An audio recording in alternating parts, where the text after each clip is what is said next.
δείχνει, βέβαια είναι ο κακός της ιστορίας, ας πούμε. Οι Έλληνες είναι οι κακοί της ιστορίας, τουλάχιστον Ναι, ναι. στην τρία όπως μας το δείχνει.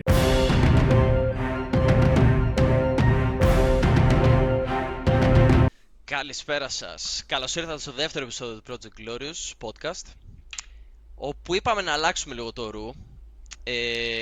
Να εισάγουμε λοιπόν πλέον, λέμε, το κινηματογράφο, τηλεοπτικές σειρές, και επειδή είμαστε για ένα ιστορικό κανάλι, θα αναλύσουμε ιστορικές σειρές ή ταινίες, οι οποίες εμείς θεωρούμε έπι ή και χάλια. Αλλά εντάξει, θα βάλουμε λίγο το χαρακτήρα μας με βάση τις κινηματογραφικές μας, πούμε, δεξιότητες, οι οποίες είναι και ελάχιστες. Αλλά το χαρακτήρα λοιπόν του συνεφίλ θα εισάγουμε και του ερασιτέχνη ιστορικού, έτσι ώστε να κρίνουμε και θα κρίνετε κι εσείς μαζί μας τις ιστορικές αυτές ταινίες, σειρές που θα αναλύσουμε. Οπότε σε αυτό το επεισόδιο θα ήθελα καταρχάς να καλωσορίσω το φίλο μας τον Γιάννη και να μας πει και αυτός τι εμπειρία έχει από τις ταινίες αυτές ιστορικές ή σειρές που έχει δει. Καλώς σε βρήκα, Παύλο. Για όσους δεν με ξέρουν, είμαι και εγώ δημιουργός του Project Glorious, του καναλιού στο YouTube. Εγώ συμμετέχω στην έρευνα και στο production γενικά των βίντεο. Και είμαι και η φωνή του καναλιού, έτσι. Λοιπόν, τώρα η δικιά μου εμπειρία είναι προφανώς όλοι εμείς, εγώ και ο Παύλος, έτσι, και πολλά από τα μέλη μας, μεγαλώσαμε στις αρχές του 2000. Είμαστε αυτό που λέμε late 90s kids, ας το πούμε. Μεγαλώσαμε στο 90s, στις αρχές του 2000. Πολλές επικές ταινίες είχαν βγει, έτσι, στις αρχές του 21ου αιώνα και ήταν στη μόδα κάποτε, έτσι, τα έπι. Ίσως ήταν Ναι, και... ναι, ήταν ξεκάθαρα. Ακριβώς. Ήταν και σημείο της εποχής κιόλας. Έτσι ήταν το mindset των ανθρώπων διαφορετικό ενδεχομένως τότε στο παρελθόν. Τα είχαμε ξανασυζητήσει με τον Παύλο αυτά. Ναι. Και γι' αυτό ίσως τα έπι δεν είναι κάτι τόσο συχνό σήμερα. Με τη διαφορά, έτσι, συμβαίνουν, φτιάχνονται, αλλά όχι, υπάρχει πολύ το CGI μέσα, element, δεν υπάρχει αυτό που βλέπαμε, έτσι, πολύ κόσμο συμμετέχει, πολλούς... Ναι, ναι. Πώς τους λέμε, ρε εσύ, Παύλο, αυτούς που είναι από πίσω? Κασκαντέρ νομίζω, κάτι τέτοιο. Ή doubles, Ναι, όπως λέγονται, κάπως δεν έτσι. θυμάμαι, ναι, δεν μου έρχεται η λέξη. Τέλος πάντων, είχε Ναι, πολύ νομίζω κόσμο αυτό μέσα. ήταν. Όχι Οι κασκαντέρ, ερασιτέχνες, όχι κασκαντέρ. Οι doubles νομίζω λέγονται με αγγλική όπως, ορολογία. όπως και να Καλά, λέγονται, όπως και να είναι. ναι, ήταν κόσμος πολύς από πίσω, εκατοντάδες κόσμος, έτσι, και χιλιάδες καμιά φορά, οι οποίοι παριστάναν τους στρατιώτες, ας το πούμε, σε ένα πεδίο της Ναι, μάχης. ναι. Ή έχουμε και σκηνές, ας πούμε, έτσι, από το Lord of the Rings, που κάνουν ένα massive cavalry charge, που δεν είναι CGI αυτό. Βλέπουμε ανθρώπους να καβαλάνε άλογα και να Ναι. κάνουν μια επίθεση, ας το πούμε, μια έφοδο. Σήμερα Τώρα που λες, έχουμε... συγγνώμη σε διακόψω λίγο, τώρα που λες για το Lord of the Rings έτσι πολύ γρήγορα, όντως δηλαδή συμμετείχε πάρα πολλοί κόσμος σε αυτές τις ταινίες, γιατί νομίζω κιόλας στο πρόλογο του Lord of the Rings, που είναι στην πρώτη ταινία, ο οποίος τίποτα, είναι ίσα που λεπτά, δεν έχει ούτε διάλογο τίποτα, απλά συμμετέχει πόσος κόσμος εκεί, για κάποιες Ναι, σκηνές ελάχιστες. είναι εντυπωσιακό, πολύ εντυπωσιακό. Και όπως κατάλαβα, οι ταινίες που θα σχολιάσουμε σήμερα θα είναι αυτού του στυλ, έτσι, επικές, Ναι, αρχές επικές. 2000. Για σένα, Γιάννη, ποια είναι η αγαπημένη σου ιστορική ταινία? Η αγαπημένη μου ιστορική είναι το Master and Commander. Είναι μακράν. Οκ. Έχει τα αρχέτυπα, τα masculine αρχέτυπα. Έχει επικές σκηνές. Και πραγματικά η ηθοποιία είναι απίστευτη. Ωραία. Και το μήνυμα που περνάει στον άνθρωπο είναι, θα λέγαμε έτσι, inspirational αρκετά. Βλέπεις δύο κύριους διαφορετικούς ανθρώπους, έτσι, το καπετάνιο και τον γιατρό, οι οποίοι είναι ο ένας αυτό που θα λέγαμε πιο συντηρητικός, ο άλλος πιο φιλελεύθερος, έτσι, με σύγχρονες έννοιες. Αλλά και οι δύο είναι αναγκασμένοι, ας το πούμε, να δουλέψουν μαζί, φίλοι εντωμεταξύ ταυτόχρονα, αλλά πολύ αντίθετοι στον τρόπο που διαχειρίζονται την κατάσταση. Και σε όλη την ταινία αυτό που φαίνεται είναι ότι αυτοί, επειδή έχουν ένα κοινό σκοπό, την αιχμαλωσία ή την καταστροφή του γαλλικού πλοίου, το οποίο κυνηγάνε στο νέο κόσμο, για όποιον δεν ξέρει, Είναι ένα βρετανικό πλοίο που κυνηγάει ένα γαλλικό πλοίο κατά τη διάρκεια των Ναπολεόντιων πολέμων. Ωραία, αυτό στην Αμερική περίπου. Ναι. Λοιπόν, και αυτοί οι δύο αναγκάζονται να συνεργαστούν και στο τέλος ο ένας υποχωρεί για τον άλλον και ο λόγος που υποχωρεί ο ένας για τον άλλον είναι ο λόγος που στο τέλος καταφέρουν να κερδίσουν και να φτάσουν στο τελικό του στόχο. Ενώ πριν που ήταν αντιφατικοί μεταξύ τους, πάντα υπήρχε αυτός ο ανταγωνισμός, υπήρχε έτσι, τα λέγαμε, μια αναταραχή και δεν καταφέραν να πιάσουν το στόχο τους. Ήταν ένα αδύνατο task κιόλας, γιατί το πλοίο το γαλλικό ήταν πολύ μεγαλύτερο και πιο σύγχρονο. Έτσι είναι μια πολύ θετική ταινία, είναι μια πολύ ωραία ταινία και τη συνιστώ ανεπιφύλακτα σε κάθε άνθρωπο που θέλει να τη δει. Εσύ, Παύλο, ποια είναι η δικιά σου αγαπημένη ταινία? Επική. Αγαπημένη επική ταινία. Νομίζω είναι και το Βασίλειο των Ουρανών το οποίο παίζει να φαίνεται εδώ πέρα. Γιατί μου έχει μείνει. Την έχω δει από όταν ψιλοβγήκε. Δεν θυμάμαι, νομίζω ήταν εκεί κοντά στο 2010. Ήμουνα μικρός, αυτή ήταν που μου έδωσε παραπάνω, ας πούμε, έμπνευση για τα ιστορικά γεγονότα. Με ενέπνευσε πολύ αυτή την ταινία, ήταν πολύ ωραία ταινία. Μπορεί να την έχω δει 5-6 φορές. Κάθε φορά που παίζει στην τηλεόραση, Ομοίως. μπορεί να έχω κάτσει να τη δω μαζί και μόλις διαφημίσεις και οτιδήποτε. Λέω εντάξει, είναι ταινιάρα, αλλά πρέπει να τα ξαναδώ. Πόσο μάλλον εντάξει, τώρα δεν έχει σημασία ποιανού είναι αγαπημένη ή όχι. Γιατί σήμερα είπα να κρίνουμε τις δύο, ας πούμε, κατά εμέ, όχι καλύτερες ταινίες βάσει, αν και περιέχεται μία, ναι, αλλά όχι τις δύο καλύτερες ταινίες κινηματογραφικά. Δεν ξέρω καν άμα είναι, δεν ξέρω τι σκορ έχουν. Αλλά νομίζω είναι αυτές οι δύο ταινίες, το Βασίλειο των Ουρανών και η Τρία, οι οποίες είναι πραγματικά έπι. Και είναι αυτό νομίζω που μου δώσανε και εμένα σαν συναίσθημα. Να το δεις και να σε εμπνεύσουνε και να σε οδηγήσουν προς τη μελέτη και της ιστορίας. Αυτές τις ταινίες, γιατί περνάνε πολλές αρετές με τους χαρακτήρες τους και τα γεγονότα. Έχουν ωραίες σκηνές μάχης, μεγάλες. Και νομίζω είναι κάτι το που ρε παιδί μου δεν θα τη δεις και μετά να πεις «Α, εντάξει, οκ, ας το γυρίσουμε τώρα σε ένα δράμα του 2020, ξέρω εγώ». Είναι που λες ρε παιδί μου, ωραία φίλε, έτσι έγινε αυτό. Όπως δείχνουν χαρακτήρες, πώς ήταν αυτό στα αλήθεια. Και κάθεσαι λίγο να το ψάξεις. Εντάξει, τώρα στην 3 αφορά κάποιο έπος μυθικό. Δεν είναι χαρακτήρες τόσο εύκολο να τους βρούμε και να δούμε τη ζωή τους, τι κάνουν, πώς γεννηθήκανε και όλα. Αλλά το Βασίλειο των Ουρανών νομίζω το πετυχαίνει πάρα πολύ αυτό. Οπότε ας επεκταθούμε πρώτα για το Βασίλειο των Ουρανών και θα οδηγηθούμε και στα υπόλοιπα. Οπότε βλέπουμε, από ό,τι θυμάσαι κι εσύ, γιατί και εγώ εντάξει την έχω δει πολλές φορές, αλλά δεν είναι ότι την έχω μάθει και απ' έξω. Αλλά η ταινία ψιλοξεκινάει νομίζω με το χαρακτήρα μας τον Μπέιλιαν στη Γαλλία, από ό,τι θυμάμαι. Και κάτι κάνει, για θύμισε μου Γιάννη, νομίζω κάτι κάνει ένα έγκλημα και κάπως τον βρίσκει ο πατέρας του, έτσι. Ναι. Διαπράττει μια δολοφονία, αν θυμάμαι καλά, τον βρίσκει ο πατέρας του που ήταν σταυροφόρος και συμμετέχει σε κάποια σταυροφορία. Ναι. Και είναι με μια μπάντα από άλλους σταυροφόρους, έμπειρους, βετεράνους πρακτικά. Είχε έναν Βίκινγκ, αν θυμάμαι καλά, είχε έναν Αιθίωπα, ήταν μαύρο σίγουρα, Σαρακινό νομίζω τον έλεγε στην ταινία. Μπορεί, ναι. Και αυτός που είναι από πίσω εδώ στην εικόνα αυτή, με το κόκκινο. Και είχε κάποιους άλλους χαρακτήρες, είχε τον ηθοποιό που παίζει τον Λούσιο Βορίνο, για όποιον ξέρει, από το HBO Rome. Ναι. Λοιπόν, και είναι και ο άλλος χαρακτήρας, ο Ναΐτης που λέμε, ο Hospitaller νομίζω.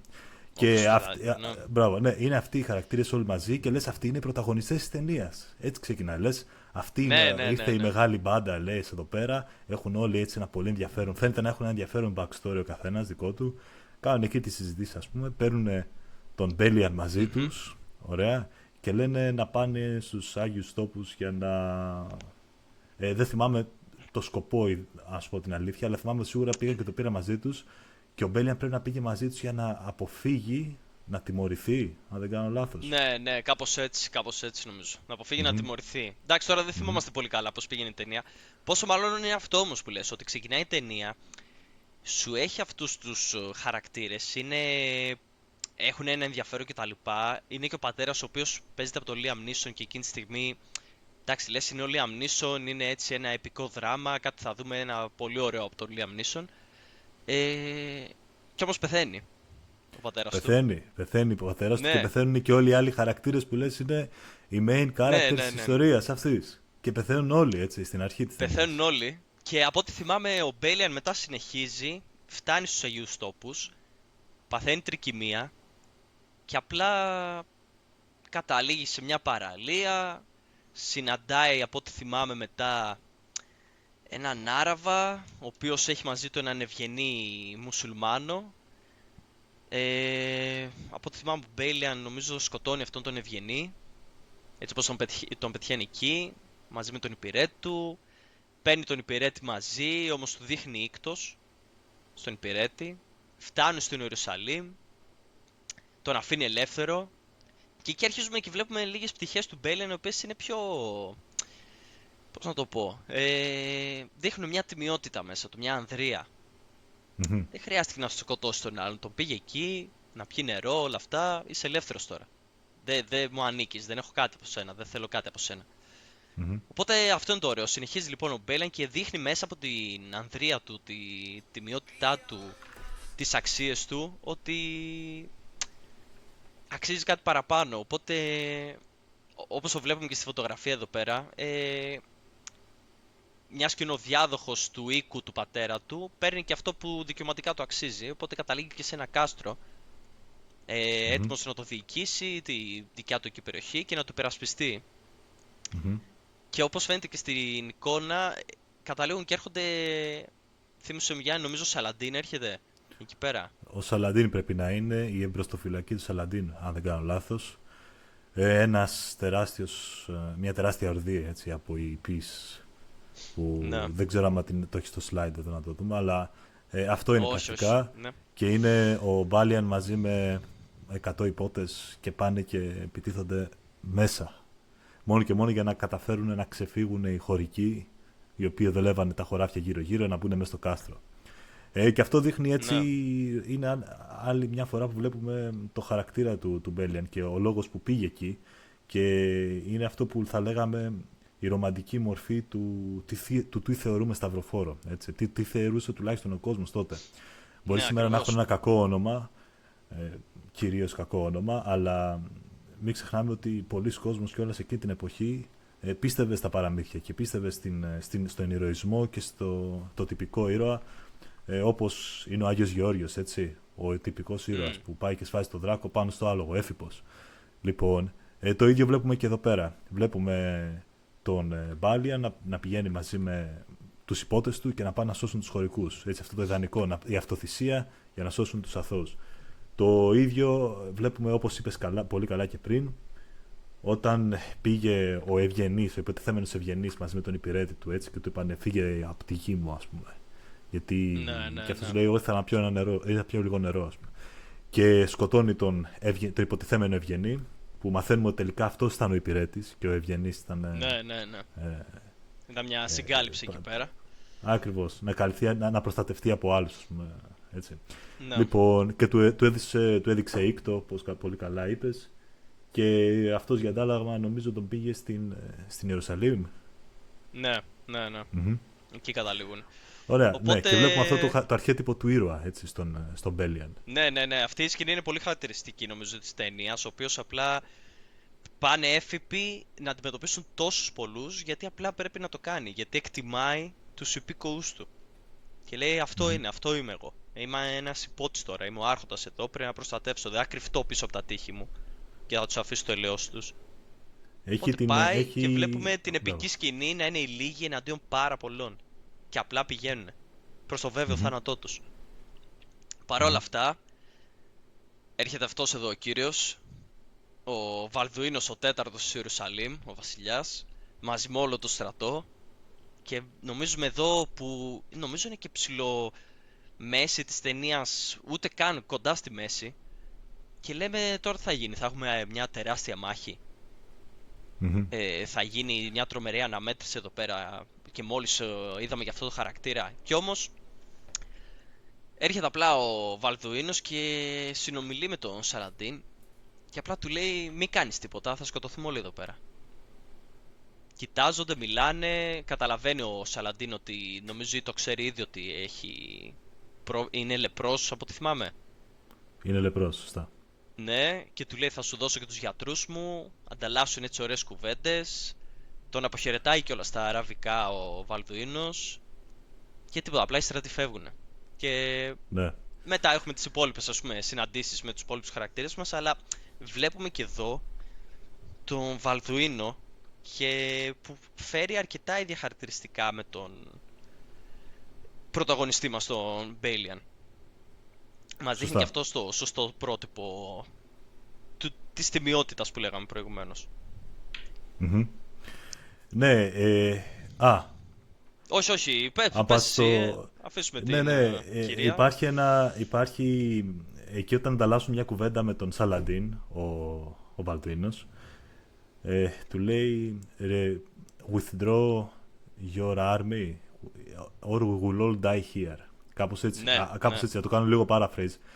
Και υπάρχει ένα αστείο στο community που λέει withdraw your army, λέει or the movie's budget will die here. Ότι άμα γινόταν μια επική μάχη εδώ, θα ξοδεύαν όλο το budget εδώ. Ναι, Είχε ναι, πάρα ναι. πολλούς έξτρα, εκατοντάδες, ενδεχομένως Ναι. και χιλιάδες, έτσι.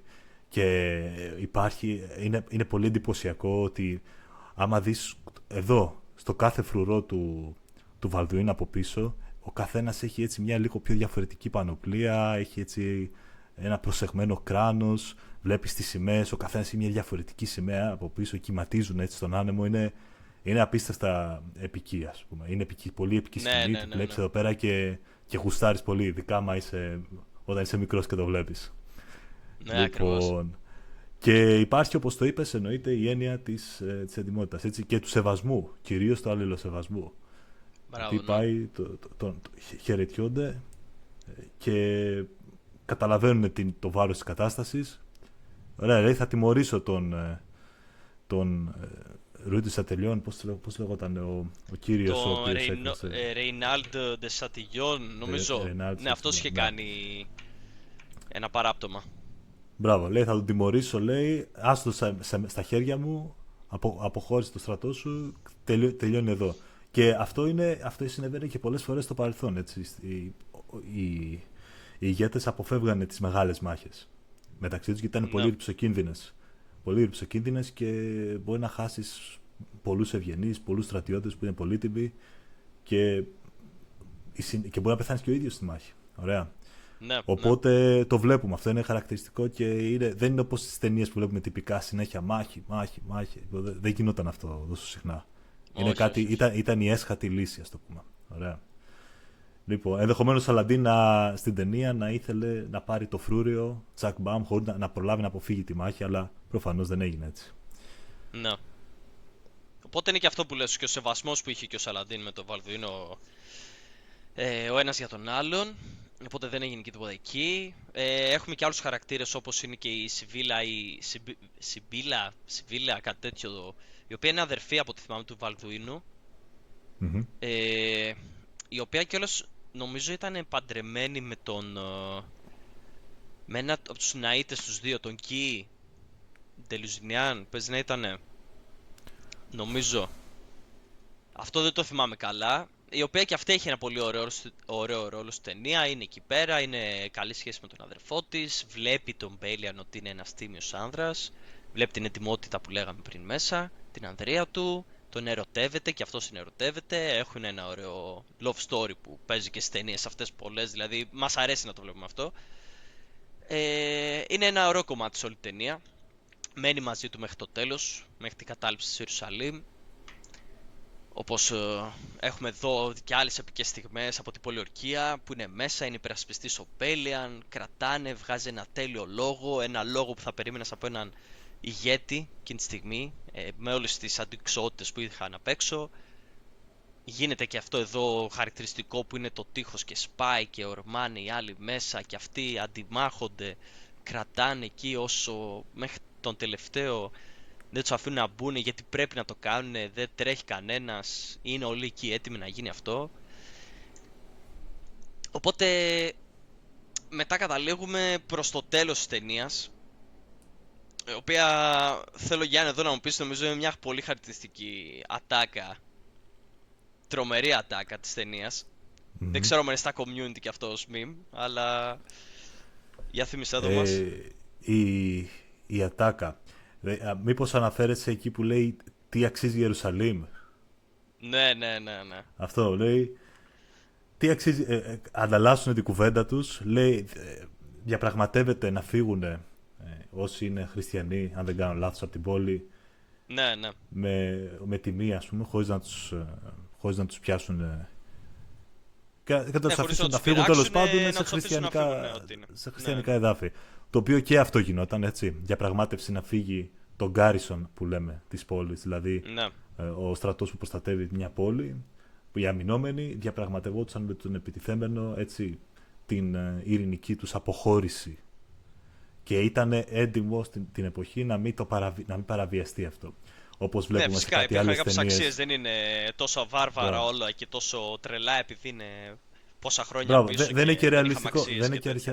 Αυτό, δεν είναι ρεαλιστικό γιατί θα το αντιμετωπίζανε και οι άλλοι θα σε αντιμετωπίζανε άσχημα μετά.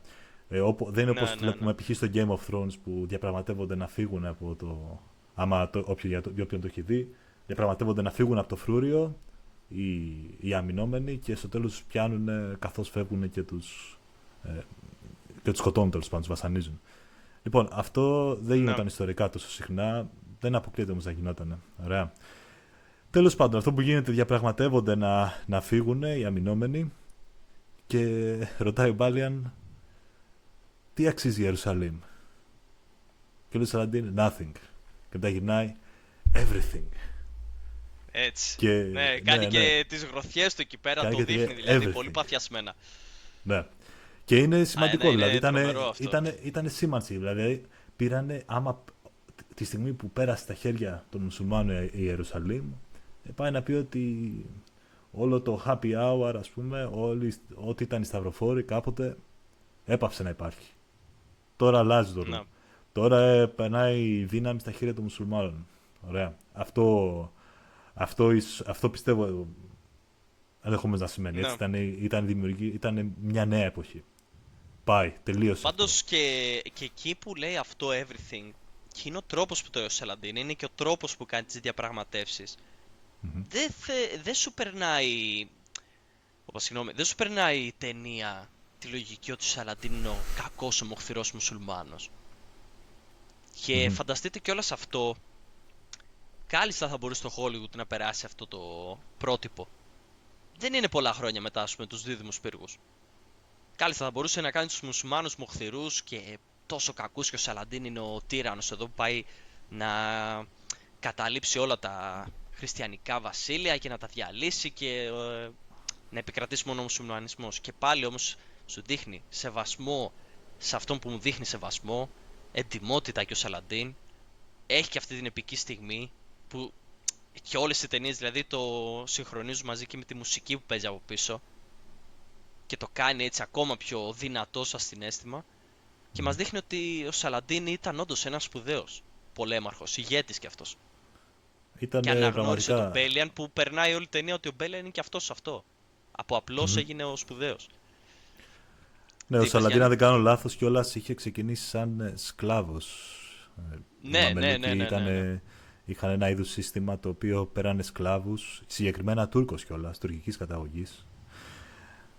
Και είχαν ένα σύστημα στο οποίο πέρανε σκλάβους στρατιώτες, δηλαδή τους αγοράζαν από το δουλεμπόριο σκλάβους, ναι, ή τους παίρνανε με πειρατεία και τους κάνανε ουσιαστικά στρατιώτες πρακτικά. Και ήταν πιστοί κιόλας.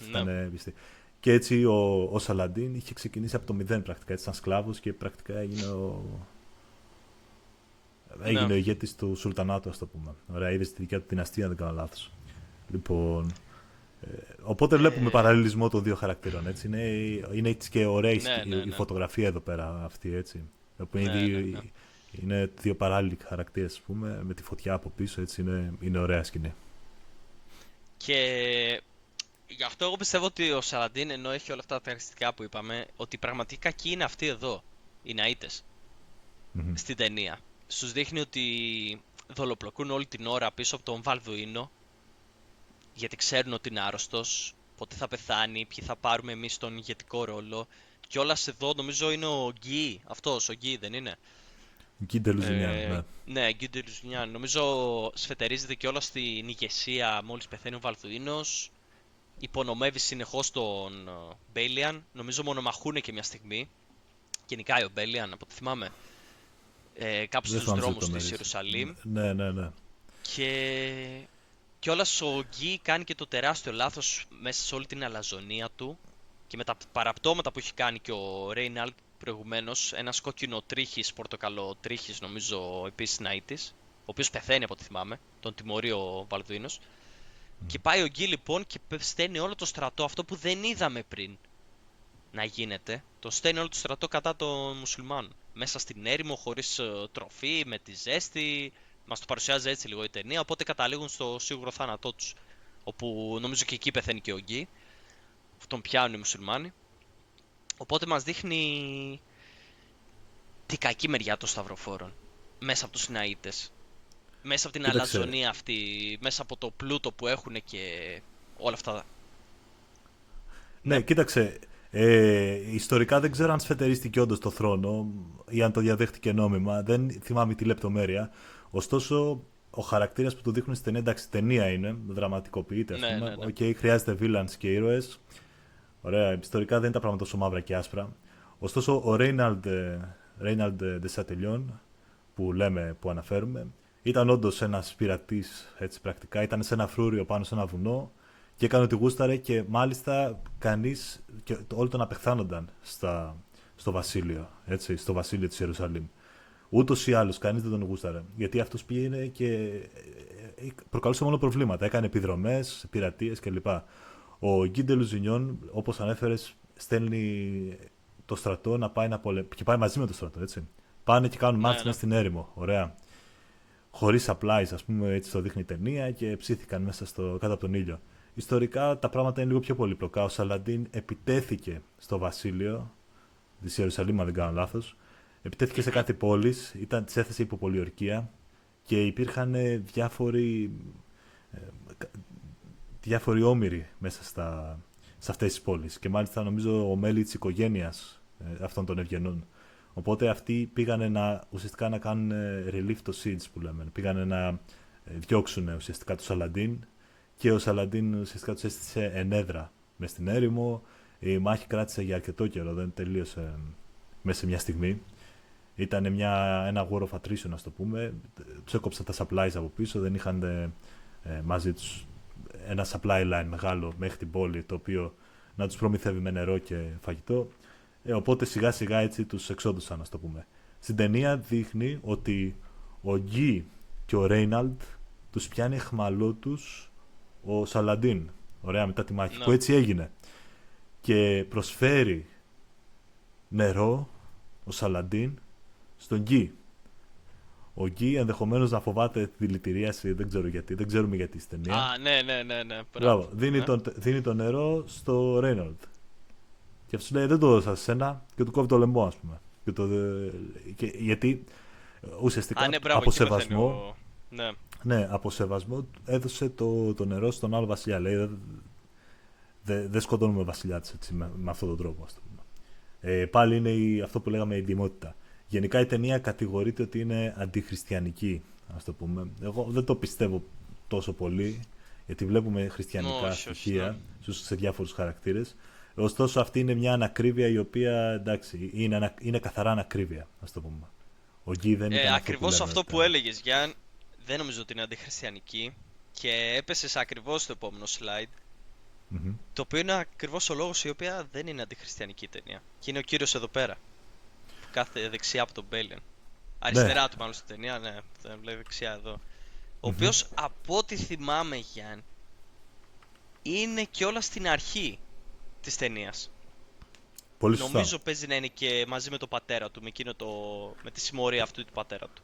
Πολύ σωστά. Είναι Ήταν με το μαζί band. και στο πλοίο, από ό,τι θυμάμαι, το οποίο όταν πάει προς τους Αγίους Τόπους γίνεται η τρικυμία και χάνεται και καταλήγει μόνος του. Και όμως τον βρίσκει πάλι εκεί, στην Ιερουσαλήμ. Α, επέζησα κι εγώ, Μμμ, του λέει. Ναι, ναι, μμμ. ναι. Κι όμως δεν Ναι, μαθαίνουμε είναι, ποτέ το όνομά του. Αυτού. ναι, ένας Ούτε πολύ περιέχεται σε καμία μυστηριώδης. μάχη. Είναι πολύ μυστηριώδης χαρακτήρας.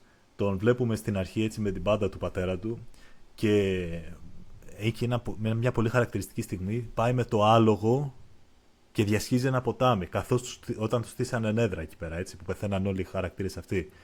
Το άλογο αυτό δεν έχει καβαλάρι. Δηλαδή τον βλέπουμε Μμμ. χωρίς καβαλάρι. Και μετά ξαφνικά βλέπουμε ότι ήταν κρυμμένος από πίσω από το άλογο, είχε κάπως ξαπλώσει και μετά σηκώθηκε.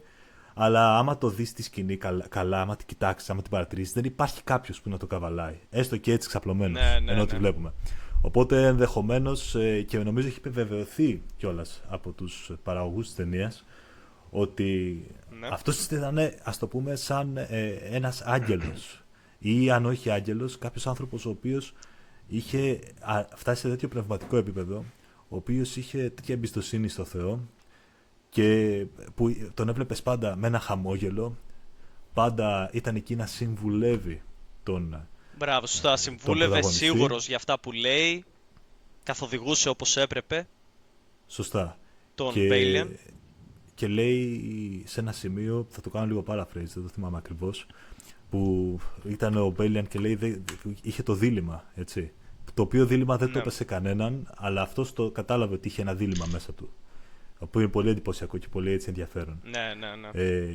Και πάει και του λέει, ο Θεός θα κρίνει αυτό που είναι στην καρδιά, λέει, και στο μυαλό. Ωραία. Είναι δηλαδή Ναι. η πρόθεση, η ίδια η πρόθεση, τι θέλεις να κάνεις, και άμα δεν είσαι πονηρός, ωραία, δεν το πονηρεύεσαι, ας το πούμε. Λοιπόν, οπότε έχει πολύ ενδιαφέρον αυτός ο χαρακτήρας γενικά. Είναι ενδεχομένως ο φύλακας άγγελος του πρωταγωνιστή. Βέβαια τον βλέπουμε να πεθαίνει σε μια φάση, σε μια επίθεση. Βλέπουμε το ότι είναι νεκρός. Οπότε ενδεχομένως να ήταν άνθρωπος ο οποίος είχε φτάσει σε ένα ανώτερο πνευματικό επίπεδο. Ναι, Σε μια μπορεί. φάση τον βλέπουμε, σε μια φάση πολύ ενδιαφέρον, τον βλέπουμε να εμφανίζεται από το πουθενά μες στην έρημο. Ενώ ο Μπάλιαν είναι εκεί στην έρημο μόνος του, χωρίς να τον έχει ακολουθήσει κανείς. Και απλά έρχεται από εκεί, από το πουθενά, και τον συμβουλεύει και του λέει κάτι. Και αν δεν κάνω λάθος, στείλουν έδρα στον Μπάλιαν μέσα στην έρημο και έρχεται ξανά και έτσι έχει μια πολύ ενδιαφέρουσα σκηνή που είναι το φως του ήλιου από πάνω και έρχεται και του κάνει με τα δάχτυλα έτσι στο κεφάλι, στο μέτωπο, φεύγει και μετά ξυπνάει σαν να ζωντάνεψε ο Ναι, ναι. πρωταγωνιστής. Το οποίο μας δείχνει ότι ενδεχομένως αυτό, άμα δεν είναι όντως αντιχριστιανική ταινία, ωραία, έτσι είναι ένα πολύ δυνατό έτσι, χριστιανικό στοιχείο, ας πούμε. Ναι, ναι, ναι. Αυτός ο χαρακτήρας Μπράβο. ακριβώς αυτό θέλει να περάσει στη ταινία. Και είναι όλες οι σκηνές του σου δίνουν μια ζεστασιά, μια σιγουριά. Αυτός ο χαρακτήρας είναι έτσι, είναι ωραίες σκηνές με αυτόν. Είναι Μμμ. προσεγμένες, είναι ήρεμες σκηνές, με ωραίο χαρακτήρα. Και Ε, ελπιδοφόρες Μπράβο, σκηνές ναι, είναι αυτές. ελπιδοφόρες, αυτό έψαχνα. Μμμ. Ε, Τώρα προχωρώντας, πολύ ωραίο και το Βασίλειο των Ουρανών, αλλά προχωράμε σε ένα άλλο έπος και κυρίως θα έλεγα έπος, μιας και έχω βάλει πολύ συγκεκριμένα αυτό σαν το εξώφυλλο της ταινίας. Για μένα έπος το κάνει πάρα πολύ και αυτός ο πρωταγωνιστής, ο Brad Pitt εδώ πέρα. Του κάνουν τα μαλλιά, το σώμα το έχει φτιάξει, δεν ξέρω τι έχει κάνει. Είναι ακριβώς όπως πρέπει να είναι. Για... Μάλλον είναι αυτό που θα φανταζόμασταν τον Αχιλλέα να είναι. Είναι όλη η Ακριβώς. μούρη του, όλο το σώμα του, όλο το μαλλιά του. Ακριβώς. Είναι όπως τον περιγράφει ο Όμηρος, έτσι. Με ξανθό μαλλί, έτσι, ο σπουδαιότερος πολεμιστής. Άμα ήταν κάποιος ο σπουδαιότερος πολεμιστής και ο πιο ωραίος, το χαρακτηρίζει ότι είναι και ο πιο ωραίος άντρας, Ναι, ας ναι, πούμε, ναι. στο στρατόπεδο των Ελλήνων, θα ήταν ο Brad Pitt, ας πούμε, κομμάτιας, έτσι, γυμνασμένος. Παρόλο που, παρόλο Ναι, που ναι. ο Brad Pitt είχε πει ότι δεν του άρεσε η ταινία, δεν βαριόταν να την κάνει και ίσως αυτό προσέφερε κιόλας στο χαρακτήρα του μέσα. Δηλαδή τον βλέπεις πάντα μη εντυπωσιασμένο με τίποτα. Θα μπορούσε να ήταν ο Αχιλλέας. Έτσι. Ναι, Αυτός ναι, ο ναι. χαρακτήρας ο οποίος ήταν πολύ καλό casting choice. Γενικά για όλους τους ηθοποιούς. Έτσι. Όλοι οι ηθοποιοί παίξανε το ρόλο τους απίστευτα καλά. Είναι σπάνιο για αυτές Ναι, τις ναι, ταινίες. ναι, ναι. Είναι όντως η τρία είναι τρομερό το casting solo. Μμμ. Κιόλας, μιας και έχεις ασχοληθεί με την εποχή του Χαλκού και αυτό το θέμα με τον Αχιλλέα, ας προσεγγίσουμε και αυτό λίγο στην ιστορική ακρίβεια. Νομίζω ότι η τρία πετυχαίνει και διάφορα ιστορικά ακριβείς πράγματα στο θέμα της απεικόνησης των Μμμ. στρατιωτών, των εξοπλισμών. Περιέχει κάποια άρματα που μπορεί να χρησιμοποιούνται εκείνη την εποχή, κάποιες μεγάλες ασπίδες, κάποιες πιο μικρές. Νομίζω χρησιμοποιούσαν ελεφαντόδοτο, όχι, και χαβλιόδοντες πάνω στα κράνη, βλέπουμε σε τέτοια, το χαλκό στα όπλα φυσικά. Οπότε έχει πολλά από αυτά τα χαρακτηριστικά. Δεν μας δείχνει τόσο ε, το αίσθημα της αρχαίας Ελλάδας, που πολλές φορές δηλαδή το πηγαίνουν προς τα εκεί όταν μιλάμε για τρία ή Οδύσσια. Μας το πηγαίνει Όπως όντως είναι. για πιο πίσω. Όντως για εποχή του Χαλκού. Μας δίνει λίγο το αίσθημα αυτό. Δεν το περνάει για αρχαία Ελλάδα η Όπως ταινία. ταινία την Οδύσσια που θα φτιάξουν τώρα, του Christopher Nolan, που μοιάζουν έτσι λίγο Ναι, πιο. αυτό. Αλλά δεν θα Αυτό. σχολιάσουμε τώρα Να το αυτό. δούμε και θα κρίνουμε. Να το Ας δούμε και θα βγει, ας κρίνουμε. βγει πρώτα, ας βγει πρώτα. Έχω Ναι. να πω πολλά πράγματα γι' αυτό, αλλά δεν θα τα πω τώρα. Θα έρθει η στιγμή και γι' αυτό. Περιμένουμε να βγάλουμε επεισόδιο και για τότε, όταν βγει. Αυτό. Πάντως όπως το χαρακτήρισες, ότι αυτά που. Το πώς ήταν ο ρουχισμός, ο εξοπλισμός κλπ. Πώς είναι χτισμένες οι πόλεις κλπ. Στην ταινία, γενικά είναι αρκετά πιστευτά. Δεν θα έλεγα ότι είναι πλήρως ακριβή. Εντάξει, προφανώς δεν μπορούμε να Ναι. ξέρουμε 1000% πώς ήταν τότε. Ωραία, και μάλιστα δεν υπάρχει η δεντροειδής πανοπλία έτσι, που είναι έτσι πολύ δημοφιλής σήμερα. Δεν τη Ναι, ναι, βλέπουμε ναι, στην ναι. ταινία που θα μπορούσαμε να τη δούμε, αλλά είναι πολύ πιστευτή. Δηλαδή, αυτά που Μμμ. όπως είναι ντυμένος ο κόσμος, τα κράνη είναι κάποια ακριβή, σχετικά αρκετά ακριβή. Βέβαια είναι λίγο πολύ ελαστικά, στο πούμε, άμα δεις σε μια φάση ο Έκτορας που βγάζει το κράνος του είναι σαν να είναι ελαστιχένια. Εντάξει, αυτό δεν παίζει. Ναι. Αλλά το πώς ήταν τα ελληνικά κράνια, ας το πούμε, άμα όποιος παρατηρήσει, θα μπορούσε να είναι. Και μάλιστα κάποια ήταν όντως ιστορικά ακριβή για την εποχή του Χαλκού, έτσι, 1400 π.Χ., 1300 κλπ. Το, όσο αφορά. Εντάξει, τώρα πλήρως ακριβή δεν είναι. Ωραία, σίγουρα. Και Όχι, μάλιστα όχι, η όχι. μάχη, η μάχη τώρα που ήταν. Βλέπαμε στην ταινία, Έξω ας από πούμε, τα έτσι, τείχη. βλέπαμε οπλιτικές φάλακες να συγκρούονται. Είναι σύμφωνα με αυτά που γράφει ο Όμηρος, ναι, αλλά ιστορικά ο πόλεμος δεν ήταν αυτό που λέμε σώμα με σώμα φάλακες τότε, στην εποχή των Μικηναίων. Ναι, ναι, ναι.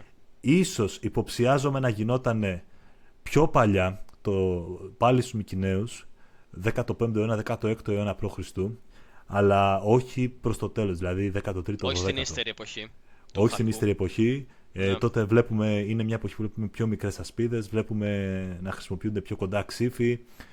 Τέλος πάντων είναι μια ανάλυση για άλλη στιγμή αυτή, αλλά σίγουρα είναι αρκετά πιστευτό και είναι πολύ πολύ ωραίο, ακόμη και ας μην είναι ρεαλιστικά. Π.χ. οι Μυρμηδόνες φοράνε μια δερμάτινη πανοπλία, εντάξει, αυτό δεν υπάρχει, δεν παίζει. Δεν Ναι, γίνεται. εντάξει, αλλά και τους Μυρμηδόνες είναι ωραίο αυτό το στοιχείο που τους δίνει, ότι τους κάνει ξεχωριστούς και διαφορετικούς από όλους τους άλλους Έλληνες. Πολύ σωστά. Και όντως μας Δίνει δείχνει πολύ και ωραία είναι άβρα. Είναι. Ναι, ωραία άβρα, γιατί μας τους δείχνει και λίγο σαν τις ειδικές δυνάμεις των Ελλήνων. Ότι έχουν διαφορετική στολή, έτσι λίγο πιο ευέλικτοι φαίνονται, αλλά και πολύ μάχημοι. Νομίζω είναι και αυτοί που όταν αποβιβάζονται με τα πλοία, τα, τα κουμπάνε εκεί στην παραλία, μάλλον προσεδαφίζονται εκεί στην παραλία τα πλοία, είναι οι πρώτοι που πατάνε ο Αχιλλέας εκεί και όλοι, είναι οι πρώτοι που κάνουν το πρώτο kill που παίρνουν κατευθείαν με τον Αχιλλέα, πάνε εκεί στο ναό εκεί δίπλα. Μπορεί και το Απόλλωνα να ήταν ο ναός, Το νομίζω. Απόλλωνα ήταν. Το Απόλλωνα. Ναι. Πάνε εκεί πολύ γρήγορα, σκοτώνουν όλους τους φρουρούς, όλους τους Τρόες, έτσι με μεγάλη δεξιότητα, ειδικά ο Αχιλλέας, εκεί πέρα. Οπότε έχει πολύ ωραία στοιχεία. Έχει και άλλους, πέρα από τον Αχιλλέα λοιπόν είναι και ο Πάρης που λέμε εδώ και η ωραία Ελένη, που αφορά όλη την αρχή της Τρίας. Όπως τα ξέρετε, εντάξει, δεν ας κάτσουμε να πούμε το ποίημα τώρα, το ξέρουν όλοι. Φαντάζομαι, έχει τον Brian Cox εδώ σε Αγαμέμνονα, τρομερό και αυτό casting για μένα. Απίστευτο. Δείχνει Ναι, έτσι πολύ καλό. ε, Είναι ωραίος και αγαπημένος γιατί έχει και πυγμή, έχει έτσι πολύ... Έχει και αυτοσέπαρση, έχει και μια αλαζονία. Αλλά σου δείχνει ότι ήρθα εδώ να κάνω αυτό, δεν θα ταπεινωθώ, τίποτα. Θα έρθω εδώ να την Μμμ. κατακτήσω. Έχει έτσι πολύ... Έχει πυγμή και με τους στρατιώτες και με τους υποτελείς του, που θα λέγαμε. Έχει φιλοδοξία. Ναι, Βλέπουμε αυτό το χαρακτήρα του φιλόδοξου. Τον δείχνει, βέβαια, είναι ο κακός της ιστορίας, ας πούμε. Οι Έλληνες είναι οι κακοί της ιστορίας. Τουλάχιστον ναι, ναι. στην τρία, όπως μας το δείχνει. Ωραία. Στην ταινία. Ωστόσο, εντάξει, γενικά τους έχουν χτίσει πολύ καλά τους χαρακτήρες. Παρόλο που έχουν Μμ, φύγει λίγο από το ποίημα, ας πούμε, του Όμηρου, πιστεύω ότι ο τρόπος, έτσι όπως το κάνανε, ίσως είναι και καλύτερο σε, σε κάποιες πτυχές, σε αντίθεση με τον Όμηρο. Και ναι. συγκεκριμένα αυτό που βλέπουμε, ότι βλέπουμε ένα focus πιο πολύ στους ανθρώπους και όχι στους θεούς. Έτσι. Στην ταινία της Τρίας δεν Ναι, βλέπουμε, δεν περιέχονται καθόλου θεοί. δεν βλέπουμε πέρα από τη θέτιδα, ας πούμε, που είναι στην αρχή που μιλάμε με τον Αχιλλέα, δεν Ναι, βλέπουμε τους θεούς. Βλέπουμε ανθρώπους και επιλογές και επιπτώσεις της πράξης τους. Ωραία. ναι, Το ακριβώς. οποίο, το οποίο έτσι για μένα την κάνει λίγο έτσι ακόμη καλύτερη την ταινία. Ο τρόπος που την παρουσιάζει. Δηλαδή, και είναι και πιο προσιτός για μας. Εμείς δεν ξέρουμε τις ιστορίες. Δεν είναι τόσο αντιληπτό για μας να μιλάμε για ιστορίες και να μιλάμε για Ναι, θεούς οι οποίοι βάζουν το χέρι τους και κάνουν πράγματα. ναι, ναι, Ό,τι ναι. ιστορίες ξέρουμε και ό,τι ιστορίες αντιλαμβανόμαστε, έτσι σαν σύγχρονος δυτικός πολιτισμός, είναι ιστορίες ανθρώπων. Ωραία. Και Ανθρωποκεντρικές, ναι, που δείχνει την κριτική ανθρωποκεντρικές. μας σκέψη και πώς αυτή επηρεάζει ως προς το καλό ή ως προς το κακό. Ακριβώς. Και όταν συμμετέχει ο Θεός στους ανθρώπους, συμμετέχει, εντάξει, από την πίστη των ανθρώπων κλπ. Και οι άνθρωποι μπορούν να κάνουν σπουδαία πράγματα, αλλά όχι όπως ήταν οι αρχαίες ιστορίες. Δεν είναι τόσο πρόσθετο. Δηλαδή, υπάρχει Ναι, μεγάλη διαφορά μεταξύ, ας πούμε, άμα διαβάσει κάποιο ένα βίο ενός Αγίου και μια ιστορία έτσι αρχαιοελληνική. Τεράστια διαφορά. Δηλαδή, μπορεί να τους ονομάζουμε θεούς και τον Θεό, τον χριστιανικό Θεό, αλλά στην πραγματικότητα είναι κάτι τελείως διαφορετικό. Ωραία. Έτσι, ναι. οπότε είναι έτσι και έτσι μπορούμε να τη καταλάβουμε κι εμείς καλύτερα την τρία. Ναι, γιατί κιόλας δεν έχει αυτούς τους παράγοντες τους θεούς, όπως ας πούμε πριν που αναφέραμε ότι κάνουν επίθεση στο ναό του Απόλλωνα και από εκεί νομίζω κλέβουν και διάφορες, τι ήταν, ιερείς ή κάτι τέτοιο, ότι ήταν εκεί πέρα κάτι Σκοτώνουν τους γυναίκες. ιερείς και πήραν τη Βρυσίδα. Ναι, Που πήραν τη Βρυσίδα, μετά ήθελε και ο Αγαμέμνονας, μιας και ο Απόλλωνας, από ό,τι θυμάμαι τώρα βάσει τον Όμηρο, ότι εξαπολύει ένα λοιμό στο στρατόπεδο και για να σταματήσει ο λοιμός πρέπει να επιστραφεί η, η Βρυσίδα. Ποια ήτανε, η νομίζω. Χρυσίδα πρέπει να ήταν. Χρυσίδα, ναι. Ναι. Γίνεται όλο αυτό. Έχουμε και άλλες επιρροές δηλαδή από τους θεούς, όπως και στην αρχή ο Πάρης παίρνει την Ελένη με βάση τις επιθυμίες που του δώσανε η Ήρα, η Αθηνά και η... Ποια ήτανε, η Δήμητρα, νομίζω. Η Αφροδίτη. Ω, καλά, ναι. Η Ποια Δήμητρα, Αφροδίτη, η ναι, που Αφροδίτη, ήταν. ναι. Ναι, ναι. Που του δώσανε κάποια διλήμματα, η κάθε μία είναι διαφορετικό, διάλεξε την ωραία Ελένη και είναι όλο έτσι, δεν το δείχνει καθόλου, είναι ανθρωποκεντρικό όλο. Όντως το κάνει έτσι πολύ πιο ωραίο, όπως βλέπουμε εδώ τον Αγαμέμνονα, τον Μενέλα, τον Οδυσσέα πίσω και τον Έαντα. Βλέπουμε το χαρακτήρα του Οδυσσέα πολύ ωραίος, είναι ένας πιο μικρός ανάμεσα σε θηριώδεις άντρες, με νεύρα και τα λοιπά, και είναι έτσι ο πολυμήχανος εκεί γύρω, ο οποίος είναι ήρεμος και απλά ακολουθεί και βλέπει και παρατηρεί. Εντάξει, η ταινία κάνει κάτι, το Μενέλα τον ξεπαστρεύει, τον σκοτώνει πολύ νωρίς, πολύ εύκολα. Κάνουν κάποιες αλλαγές, οκ. Έχουμε και τον Πάτροκλο που κάνει... ξέρουμε ακριβώς τι κάνει, δηλαδή δεν χρειάζεται να πούμε, που παίρνει πανοπλία το Αχιλλέα, το σκοτώνει ο Έκτορας και γίνεται όλο αυτό. Περιστρέφεται, σίγουρα δεν περιέχει θεούς η ταινία, αλλά περιστρέφεται πολύ καλά γύρω από το μήνυμα που θέλει να περάσει ο Όμηρος.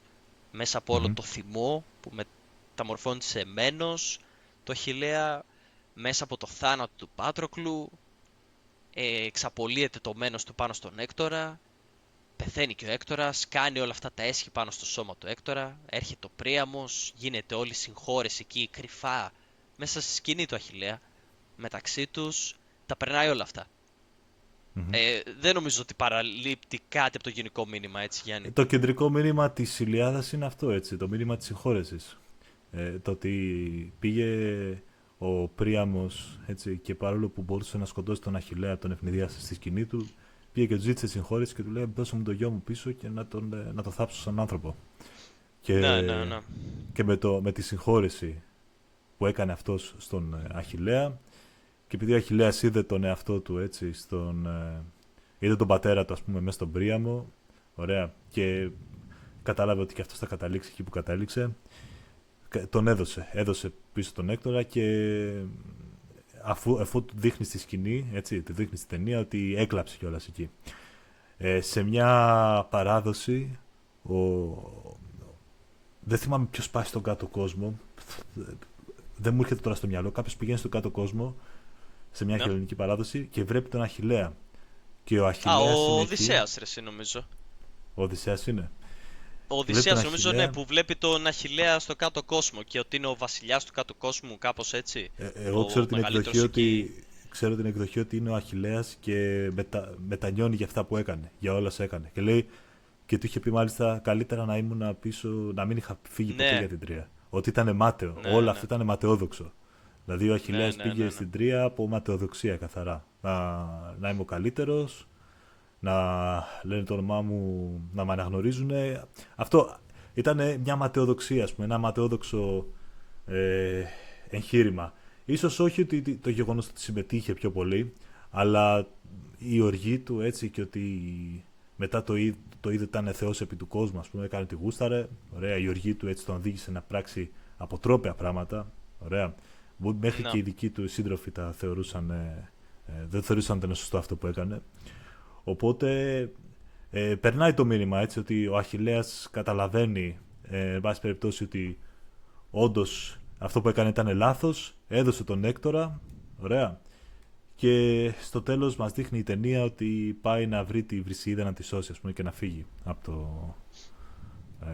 να τη σώσει τέλος πάντων από τη σφαγή αυτή που συνέβαινε, έτσι. Ναι, γιατί περνάμε και όλες τις σκηνές εκεί, πολύ ωραίο, και η μονομαχία Έκτορα εκεί με τη μουσική και όλα. Πολύ έπος, όλη η μονομαχία. Το ντουέλ αυτό. Βλέπουμε τρομερή δεξιότητα από Αχιλλέα. Ενώ μέχρι να γίνει αυτή η μονομαχία είχαμε δει το Αχιλλέα να έχει δεξιότητες, αλλά μετά βλέπαμε τον Έκτορα να είναι τρομερό στη μάχη. Οπότε σου χτίζει λίγο αυτή την αγωνία πριν γίνει, ότι έστω ότι δεν ξέρεις τι γίνεται, ότι ρε φίλε είναι καλός αυτός ο Έκτορας. Δηλαδή τώρα ο Αχιλλέας τι θα κάνει. Παρ' όλα αυτά όμως, όπως εξελίσσεται μετά η μάχη μεταξύ τους, εντάξει, ξέρουμε όλη την έκβαση, γίνεται ό,τι γίνεται. Ναι. Όχι, πες. Ναι, γενικά είναι έτσι μια πολύ εντυπωσιακή σκηνή, και μάλιστα ο Έκτορας, εντάξει, ο Αχιλλέας είναι ένα πράγμα, πολεμιστής. Είναι και ηγέτης ανδρών, αλλά είναι κυρίως πολεμιστής. Ο Έκτορας είναι ταυτόχρονα, έτσι, είναι πρίγκιπας, είναι ο ηγέτης της πόλης, είναι πολεμιστής, σκοτώνει τον Νέα, ωραία, ο οποίος είναι έτσι πολύ άγριος, ας πούμε, και πολύ δυνατός. Γράφει ο Όμηρος, να είναι ψηλός, ωραία, κρατάει μια τεράστια σπίδα. Με ένα χτύπημα, ας πούμε, με ένα δόρυ μπορούσε να διαπεράσει μια σπίδα, έτσι, ήταν πολύ δυνατός. Δηλαδή είναι ένας σπουδαίος πολεμιστής, είναι ένας σπουδαίος ηγέτης, είναι χαρισματικός, ωραία. Αλλά και είναι ο μόνος άνθρωπος που καταφέρει να κάνει τον Αχιλλέα, έτσι, να λαχανιάσει, το πούμε. Δηλαδή βλέπουμε σε μια σκηνή, καθώς εκεί πέρα μονομαχούνε, η μονομαχία κρατάει 2 λεπτά νομίζω, αλλά τη βλέπεις και αισθάνεσαι ότι είναι μισή ώρα, ας πούμε, έτσι, ωραία, πολύ φοβερή. Ναι. Και καθώς γίνεται η μονομαχία, βλέπεις σε μια φάση είναι ο Αχιλλέας και βαριανασάνε, κάνει... Αυτό δεν το βλέπουμε ποτέ ξανά στην ταινία. Και μάλιστα σε μια φάση τον γρατζουνάει λίγο, έτσι, την πανοπλία, ας πούμε. Κανείς δεν έχει φτάσει να το κάνει αυτό. Το πότε που μας δείχνει ότι ήταν όντως και σπουδαίος πολεμιστής. Αλλά προφανώς το να είσαι σπουδαίος πολεμιστής δεν σημαίνει ότι μπορείς να νικήσεις το σπουδαιότερο πολεμιστή σε όλη την ιστορία της ανθρωπότητας. Ναι. Οπότε είναι outmatched και στο τέλος τον νικάει. Ναι, και βλέπουμε την έκβαση, Συνεχίζεται έτσι η ταινία, συνεχίζεται όπως ξέρουμε και μετά το ποίημα, με τον δούριο ύπο, μπαίνουν μέσα. Εδώ ο Αγαμέμνος, όπως βλέπουμε, πετυχαίνει αυτό που θέλει. Πάει κιόλας, από ό,τι θυμάμαι, και σκοτώνει τον Πρίαμο. Και Ναι, με με ένα ένα δόρυ τον δόρυ. διαπερνάει, Με ένα δόρυ. ναι, με ένα δόρυ, ναι. Γίνεται όλο αυτό, γίνεται η πυρκαγιά, γίνονται όλα αυτά. Παίρνουν την εκδοχή που ο Αχιλλέας πεθαίνει μέσα, στην Τρία, Μμμ. κατά το κάψιμο, το οποίο δεν ξέρουμε καν, άμα δεν νομίζω ότι κάτι έγινε έτσι, δεν είναι κάτι σίγουρο, γιατί υπάρχουν πολλές εκδοχές. Υπάρχουν, ναι, πολλές εκδοχές για το τι απέγινε με τον Αχιλλέα. Εντάξει, κάποιες εκδοχές ο Αχιλλέας επιβιώνει και μετά πάει και συμμετέχει σε άλλες περιπέτειες. Ωραία, εκεί με τις Αμαζόνες, τέλος πάντων κάνει διάφορα πράγματα. Ναι, ναι, Εδώ ναι. έχουμε την εκδοχή ότι πεθαίνει κατά τη διάρκεια της πολιορκίας, έτσι, από το Πάρη, ο οποίος Ναι, παίρνει με το εκδίκηση για τον βέλος αδερφό του. Ναι, ναι. Ναι, ναι, παίρνει εκδίκηση για τον αδερφό του, το γεμίζει βέλη, ας πούμε, και ενώ αυτός πήγε και είναι η μόνη φορά που στην ταινία έκανε κάτι πέρα από τον εαυτό του, ο Αχιλλέας. Η μόνη φορά. Πήγε να σώσει τη Βρυσίδα, ας πούμε. Ναι. Και ότι. Και έτσι δίνει τη τραγικότητα κιόλας. Έτσι, κάνει τη μόνη φορά που έκανε Μμ. κάτι. Ναι, γιατί είναι πλέον αλλαγμένος μετά τη Κάλυψε. συνάντησή του με τον Πρίαμο.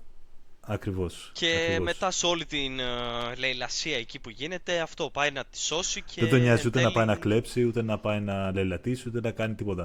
Τον νοιάζει μόνο να πάει να σώσει τη Ναι, Βρυσίδα. Και εκεί που πάει να τη σώσει, ωραία, τον σκοτώνει ο Πάρης, παρόλο που ξέρει ο Πάρης ότι αυτός είναι εκεί για να τη σώσει. Έτσι. ναι. Ο Πάρης είναι ένας πολύ μισήτος χαρακτήρας από το community γενικά. Και από Ο οποίος είναι ο από πολλούς λάτρες πρωταγωνιστής της στην ιστορίας. προηγούμενη ταινία που αναλύσαμε. Ναι, ναι. Ο Είναι ο ίδιος ηθοποιός, ναι. πρωταγωνιστής. Ο Orlando Ναι, Bloom, ο ναι. Orlando Bloom, ναι. Ναι, ναι, ναι. Αλλά είναι πολύ καλό casting choice. Δηλαδή τον βλέπεις και τον μισείς όντως. Εγώ πιστεύω ότι αυτό Ναι, θέλουν να ναι, ναι. πετύχουν και το πετύχανε. Ναι, Και ναι, ναι. Είναι και αυτός, βλέπουμε εδώ δηλαδή το πέρα. κάνει με πολύ καλό τρόπο, ναι. Μμμ.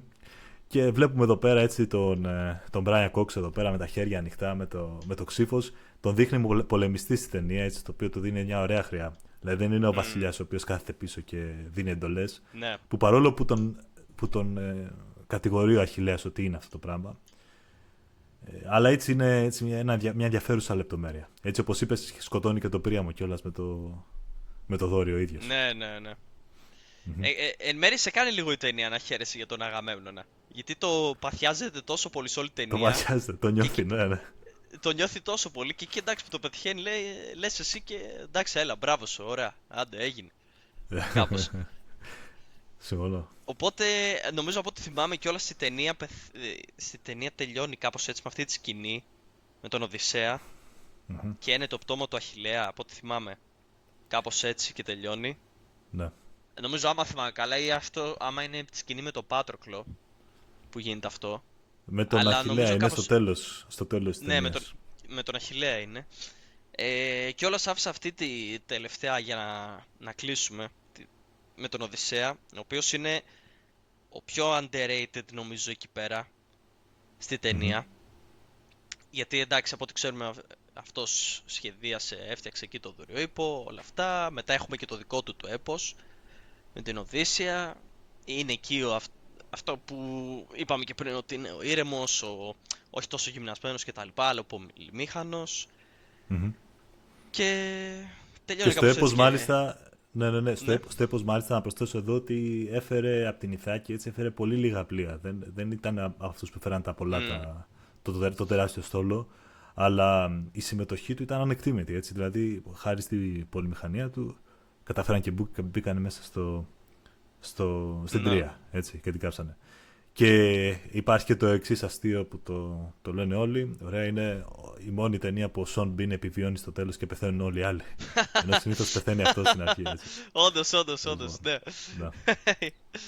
Οπότε είναι ιδανικό κλείσιμο για την κουβέντα μας και περί της Τρίας και τον αφήνουμε κιόλας στον Οδυσσέα στα τελευταία γιατί έρχεται και το Odyssey του Christopher Nolan που θα δούμε και αυτό πώς θα είναι και τι θα είναι. Αυτή η Που, ταινιάρα κοίτα, που έρχεται. δεν ξέρω τι κουβέντες θα γινόντουσαν και όμως πριν την Τρία, πριν βγει. Δηλαδή πώς θα το βλέπανε κάποιοι, οι ειδικοί του χώρου ας πούμε. Να λέγανε, όπα, τι πάνε να κάνουν τώρα με την Τρία, τι πάνε να μας δείξουν. Οπότε θέλω να ελπίζω μήπως είμαστε και εμείς σε αυτό το ρόλο αυτή τη στιγμή και δούμε κάποιο έπος. Μακάρι να πέφτουμε Δεν ξέρω. έξω. Μακάρι να πέφτουμε έξω και να βγει Μακάρι να όπως πέφτουμε έξω, ταινία. εντάξει τώρα. Δεν ξέρω με Travis Scott να δίνει λόγο πόσες βλέπεις έχω. Αλλά, οκ, θα δούμε σχετικά με αυτή την ταινία. Θα το δούμε. Λοιπόν, Γιάννη, θα ήθελα να σας ευχαριστήσω πολύ για τη σημερινή κουβέντα, για τις Σε εξής ευχαριστώ δύο που με ταινίες. φώναξες. Θα κάνουμε και κάποιο σίγουρα άλλο επεισόδιο, ό,τι μας ζητήσουν και οι θεατές μας, για κάποια ταινία ή σειρά που θα μας προτείνετε. Έχουμε σίγουρα κάποιες βλέψεις για μια επική σειρά, που δεν θα αποκαλύψω, τηλεοπτική σειρά ιστορική. Σίγουρα υπάρχουν και πολλές άλλες ταινίες. Δεν θα μιλήσουμε μόνο για τις καλές, θα μπορούμε να μιλήσουμε και για τις πολύ κακές ή σκατοκακές, θα δούμε. Οπότε αυτό, θα ήθελα να σας ευχαριστήσω όλους που μας παρακολουθήσατε και τον Γιάννη, και θα τα ξαναπούμε σε ένα επόμενο βίντεο του Project Glorious σκέτο ή Project Glorious podcast. Καλή συνέχεια, καλό βράδυ. Γεια σας.